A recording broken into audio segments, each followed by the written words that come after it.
अध्यक्ष जी, सोमनाथ जी बोल रहे थे।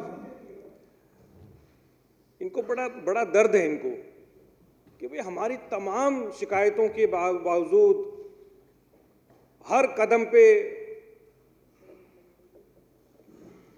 जितनी इनमें ताकत है वो सारी यूज करने के बावजूद कि आम आदमी पार्टी की सरकार, दिल्ली सरकार बसें कैसे लेके आ रही है। डीटीसी में बसें 12 साल से नहीं आई। और मैं फिर ये रिपीट कर रहा हूं, it is a matter of record, matter of fact, कि जब भी बसों की खरीद की बात होती है विजेंद्र गुप्ता जी ने हर बार कंप्लेंट की है। उन कंप्लेंटों की आप कहीं से पता कर लीजिए। क्यों बोलेंगे वो बोलेंगे ना। नहीं, क्यों बोलेंगे नहीं? क्या बोलने नहीं दोगे क्या उनको? वो जो फैक्ट है, वो जो बोल रहे हैं, वो कंप्लेन है जहां मर्जी कर देते हैं उस वक्त। लेकिन माननीय डिप्टी सीएम साहब ने अपने स्पीच में भी कहा कि पिछले लगभग 1 साल के अंदर हम 1600 बसें, नई बसें दिल्ली की सड़कों पे दौड़ा चुके हैं। और मैं ये दावे के साथ कहता हूं कि जब तक अरविंद केजरीवाल के नेतृत्व में आम आदमी पार्टी की सरकार है, हम बसें खरीदते रहेंगे, चाहे कुछ भी कर लें। अगर इनके पास कोई और भी ताकत है उसको भी ले आइए, हम डरने वाले नहीं हैं। बसें आएंगी, आ चुकी हैं, और भी बसें आएंगी। सीएनजी की नई बसें भी आएंगी और इलेक्ट्रिक बसें भी आएंगी। आपने जो करना है कर लो, क्योंकि हमारा नारा था। वो देंगे अभी जवाब, क्योंकि हमारा नारा था। जवाब देंगे। क्योंकि हमारा नारा था कि हम राजनीति करने नहीं, राजनीति को बदलने आए हैं। और दूसरी बात, काला अक्षर भैंस बराबर, ये है इनकी हालत। और मुझे तो वो याद आ रही है कि हम अंग्रेजों के जमाने के जेलदार हैं। इनको किसी ने समझा दिया कि इसमें घोटाला हो गया। ये भी अपना पूरी तैयारी करके, और ये नहीं पता कि इसमें लिखा क्या है। वही बात है, पढ़ना तो है नहीं कुछ, बस घोटाला हो गया। तो कैसे हो गया ये तो बताओगे? बस घोटाला हो गया। मैं बताऊंगा सारी चीजें, एक चीज विस्तार से बताऊंगा। बहन जी, उनको बोलने दीजिए। मंत्री जी बहुत कुछ बोलने वाले हैं, लेकिन वो सारी चीजों पे बताने वाले हैं। लेकिन अध्यक्ष जी, इस सदन में जो कि हम कहते हैं कि मंदिर है, ये शोभा नहीं देती इनको।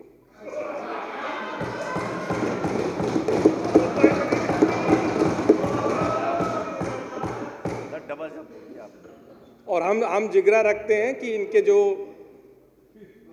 जितने भी आरोप है बिल्कुल हंस के सुनेंगे और हर चीज का जवाब देंगे, क्योंकि हमारा एक ही है कि हमें पब्लिक की सेवा करनी है। पब्लिक का जो काम है वो हमें करते रहना है। और सीएम साहब ने जो 10 जो प्रिंसिपल्स बताए थे, उन्हीं पे हमें आगे चलना है, राम राज्य की। लेकिन इस सदन में जहां बड़ी गंभीर चर्चा होनी चाहिए, वहां इतने मतलब जो कहते हैं कि टुच्ची राजनीति करने के लिए बैठे हैं। सिर्फ बोलना है, बस कुछ क्या बोलना है ये नहीं पता, क्या आरोप लगा रहे हैं ये नहीं पता, किस पे आरोप लगा रहे हैं ये नहीं पता। अब अध्यक्ष जी, जब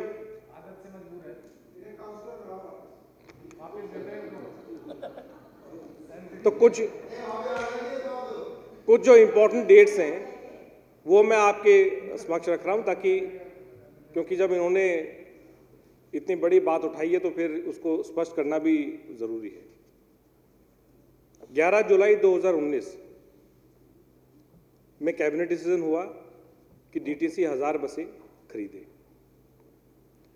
और उस कैबिनेट डिसीजन का एक बड़ा इंपॉर्टेंट डिसीजन भी था कि जो ये बसें खरीदी जाएंगी,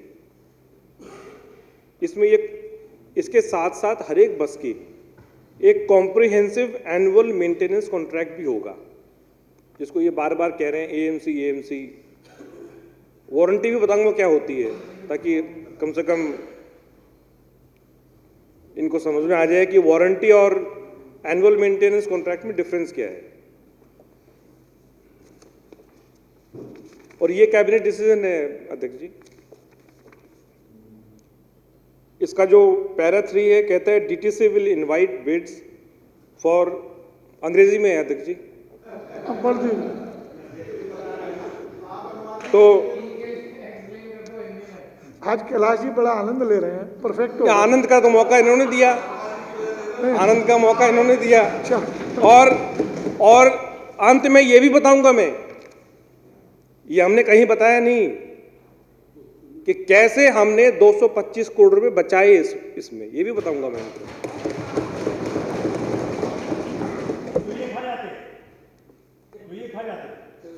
चलो सोमनाथ जी उनको बोल रहे हो प्लीज, बहुत गंभीर मुद्दा है और जितनी वो तैयारी करके आए हैं ना उनको बोलने दीजिए प्लीज।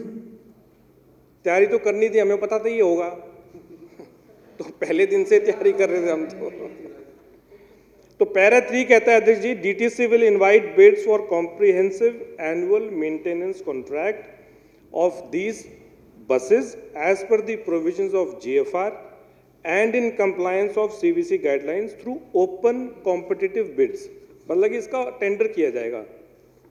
तो ये कैबिनेट का डिसीजन है। और इसी कैबिनेट में एक और जो डिसीजन था एएमसी के रिगार्डिंग ही, डीटीसी विल, पैरा 5 जो है, DTC will synchronize the tender of procurement of buses with the tender of comprehensive annual maintenance contract in such a manner that at no point of time the newly procured buses remain unattended, non-operational for want of maintenance. Further, the AMC to be done should be taken into account the various warranty obligation guarantees available on the purchased buses for ensuring economy in the AMC contract। अब इसका ये basically अध्यक्ष जी para 5 जो है ये कहना चाह रहा है कि भाई 2 अलग टेंडर होंगे, एक बस खरीदने का और एक दूसरा जो है वो कॉम्प्रिहेंसिव एनुअल मेंटेनेंस कॉन्ट्रैक्ट, और दोनों जो टेंडर है वो उस तालमेल से फ्लोट किए जाएंगे कि जब बसें आ जाएं तो एक भी दिन ऐसा ना हो कि कोई भी बस वो बिना एनुअल मेंटेनेंस कॉन्ट्रैक्ट के रहे। इसका इतिहास अध्यक्ष जी ये है कि डीटीसी में लगातार, आपने भी सुना होगा और सभी जो माननीय मेंबर्स हैं उन्होंने सुना होगा कि डीटीसी में लगातार टेंडर फेल करते आ रहे थे। एक कंबाइंड टेंडर करते थे तो उसमें एएमसी के इश्यूज हुआ करते थे अलग। दूसरी हमारी सबसे बड़ी दिक्कत अध्यक्ष जी ये है कि जो बसें देने वाली कंपनीज हैं वो 2 या 3 ही हैं, वही 2 या 3 बसें अब अगर आप देखें तो मेरे ख्याल से 3 से जो 12 मीटर की लो फ्लोर बसेस दे रही है वो शायद 2 ही रह गई हैं। तो टेंडर फेल किया करते थे बार बार, शायद ये 4थी बार जो है टेंडर किया था और जो कामयाब हुआ।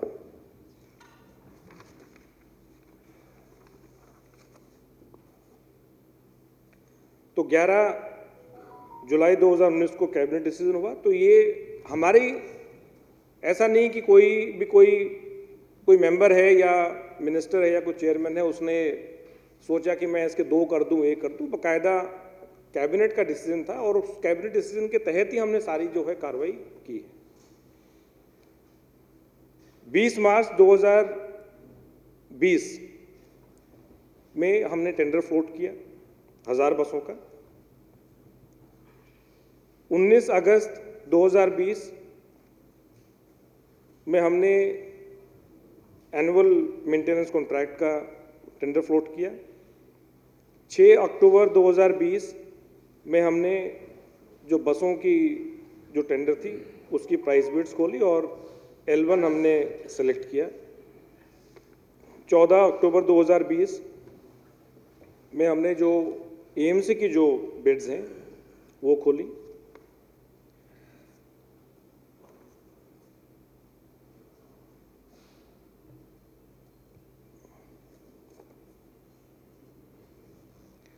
अब जो दोनों, एक खरीदने का टेंडर है और दूसरा एएमसी का है, ये भी हमारे टेंडर का ही पार्ट है कि जो भी, ताकि कोई भी बस जो है बिना मेंटेनेंस के ना रहे, इसलिए ये भी टेंडर का पार्ट है कि जो भी बसें देने का टेंडर में पार्टिसिपेट करेगा उसको एएमसी के टेंडर में भी पार्टिसिपेट करना है। और ये मैं टेंडर डॉक्यूमेंट से ही पढ़ रहा हूँ। The vehicle manufacturer come contractor directly and also through their authorised network, मतलब कि जो कंपनी है खुद भी आ सकती है और अगर अपना कोई एजेंट के थ्रू अगर वो पार्टिसिपेट करना चाहता है तो वो भी आ सकती है। Shall be required to submit comprehensive AMC offer for maintenance of buses up to 7.5 lakh kilometres. तो ये भी ओपन टेंडर में लिखा है कि जिसको जो बस देने वाले टेंडर में पार्टिसिपेट करेगा उसको एएमसी वाले में भी पार्टिसिपेट करना पड़ेगा।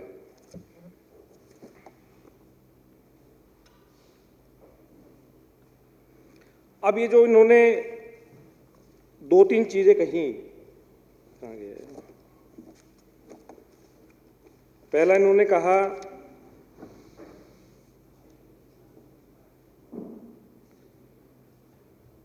कि वारंटी, बार बार ये कह रहे हैं जी वारंटी 3 साल की वारंटी है, 3 साल की वारंटी है। उन्होंने एग्जाम्पल भी दिया कि जब आप गाड़ी खरीदते हैं तो उसमें सारी चीज़ें फ्री होती हैं। तो मैं इनसे ये भी पूछना चाहूँगा अध्यक्ष जी कि जब आप गाड़ी खरीदते हैं तो गाड़ी में सफाई करनी होती है, क्या वो भी कंपनी वाले करके जाते हैं? या अगर उसका मोबाइल चेंज होता है तो वो भी कंपनी फ्री देती है? अगर बसों में फ़िल्टर चेंज होना है तो वो भी क्या कंपनी वाले वारंटी में ही देते हैं 3 साल में? ऐसा नहीं है। आपको अध्यक्ष जी याद होगा कि पहले डीटीसी की जितनी भी बसें थी, अध्यक्ष जी आपको याद होगा कि जब पहले डीटीसी सारी बसें खुद मेंटेन किया करती थी, बड़ी बड़ी वर्कशॉप हुआ करती थी, सारे स्पेयर पार्ट्स भी वो डीटीसी के स्टोर भी हुआ करते थे, उनके अपने टेक्नीशियन हुआ करते थे, सुपरवाइज़र हुआ करते थे, फोरमैन हुआ करते थे। लेकिन जब से लो फ्लोर बसें हमारी आनी स्टार्ट हुई तब से, क्योंकि ये नई टेक्नोलॉजी थी, तो हमारे उस टाइम जो स्टैंडर्ड फ्लोर बसेस थी तो उसके साथ साथ 2006 से चल रहा है ये। तो जो भी हमारी लो फ्लोर बसेस हैं, इसका जो मेंटेनेंस है वो हमारे डीटीसी के जो स्टाफ है वो खुद नहीं करते हैं, सारा आउटसोर्स किया जाता है। और लगभग 71 आइटम्स ऐसे हैं कि जो कि वारंटी में कवर नहीं होते। अगर गाड़ी में आपकी बैटरी है, बैटरी का पानी चेक करना है तो वो जो कंपनी है वो चेक करने नहीं आएगा। आपकी बस है, सड़क पे जा रही है, अगर वो रुक गई तो वो जो कंपनी है वो कंपनी वाला वारंटी में वो उस बस को वहाँ से उठा के लेके नहीं जाएगा टो करके। तो तमाम ऐसी सारी चीज़ें हैं। और मैं ये भी सदन के बीच रखना चाहूँगा कि आज सिर्फ सीएनजी को छोड़ के दिल्ली सरकार या डीटीसी कुछ नहीं देती। हर एक चीज़, चाहे वो मेंटेनेंस है, चाहे उसको वर्कशॉप है, चाहे सफाई है, चाहे उसकी बैटरी चेक करनी है, हर चीज़ जो है वो जो एएमसी जो हम बोल रहे हैं एनुअल मेंटेनेंस कॉन्ट्रैक्ट, वो जो कंपनी है वो उसको अलग से देखती है। तो मतलब कि डे 1 से अगर हमारी बसें सड़क पे बढ़िया तरीके से चलनी है, हमारे हर डिपो से अगर हमें ये पक्का करना है कि 100 में से कम 92% बसेस हमारे डिपो के बाहर निकलें और जो पैसेंजर हैं उनको अवेलेबल हो, तो वो सारी चीज़ें जो हैं वो एएमसी में ही कवर होती हैं। जो वारंटी पीरियड ये चिल्ला रहे हैं बार बार 3 दिन से, ये सारी चीज़ें वारंटी में कवर नहीं होती हैं। वारंटी में सिर्फ जो इम्पोर्टेंट चीज़ें हैं, कोई मैन्युफैक्चरिंग डिफेक्ट है, अगर बस रुक गई, रुकने के बाद जब तक उसको इंजीनियर एग्जामिन नहीं करेगा, जब तक आप बोलते रहिए, उनकी आदत है। तो मैं ओम प्रकाश जी,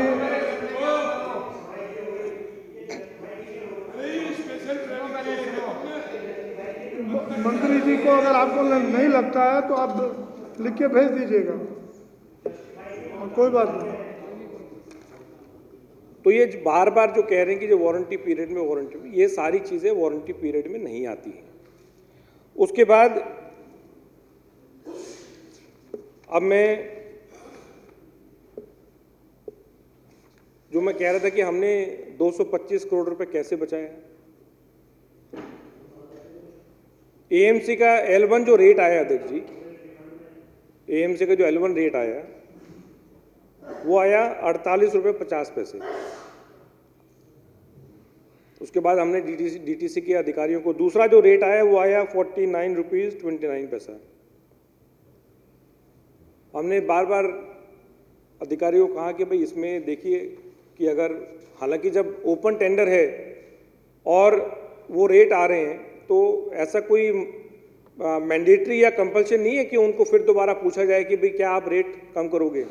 लेकिन फिर भी हमें लगा कि कहीं ना कहीं जो भी पैसा बचेगा वो पब्लिक का पैसा है, उसको बड़े ध्यान से खर्च करना है। तो अध्यक्ष जी, ये बताते हुए मुझे खुशी हो रही है कि हमने 48 रुपये 50 पैसे से नेगोशिएट करके दोबारा वो हम 45 रुपये 50 पैसे पे लेके आए। इसका मतलब 3 रुपये हमने कम किया। एक बस अगर पूरे अपने 12 साल में 7.5 किलोमीटर अगर चलती है, 7.5 लाख, तो 1000 बसों को अगर आप लगाओगे तो मतलब ये टोटल मिला के 225 करोड़ रुपए अध्यक्ष जी ये टोटल बनता है। तो जहाँ ये कह रहे हैं बार बार कि जी हमने घोटाला कर दिया, सारी चीज़ें जो हैं वो ओपन टेंडर के थ्रू हुई हैं। सारी जो चीज़ें हुई हैं और जो टेंडर हुआ एएमसी का, उसमें साफ साफ लिखा हुआ है कि आप जो भी रेट कोट करेंगे, जो चीज़ें वारंटी पीरियड में इंक्लूडेड हैं वो उसको हटा के आप अपना रेट कोट करेंगे। तो किसने इनको समझाया ये यही बता सकते हैं, क्योंकि इनके सलाहकार जो हैं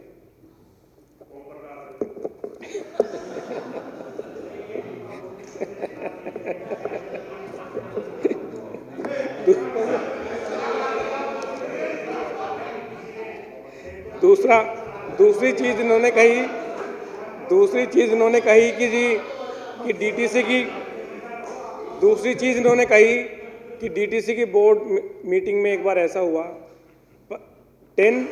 25% अध्यक्ष जी, जो ये भी टेंडर का पार्ट है और कैबिनेट से पूरा अप्रूव्ड है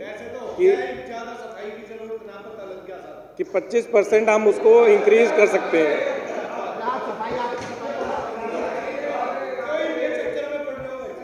और अध्यक्ष जी,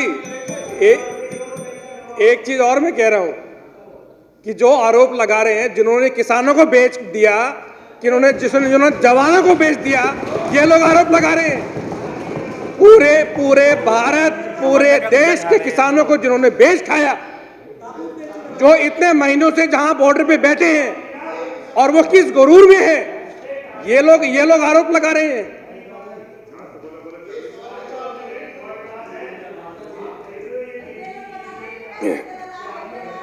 तो अध्यक्ष जी, मैं इन्हीं को धन्यवाद देता हूं, आपको धन्यवाद देता हूं कि आपने मुझे बोलने का मौका दिया और जो ये बार बार ये कह रहे हैं, और मैंने ये प्रूव किया कि 225 करोड़ रुपए जो है वो दिल्ली सरकार का हमने कैसे बचाया। बहुत बहुत धन्यवाद।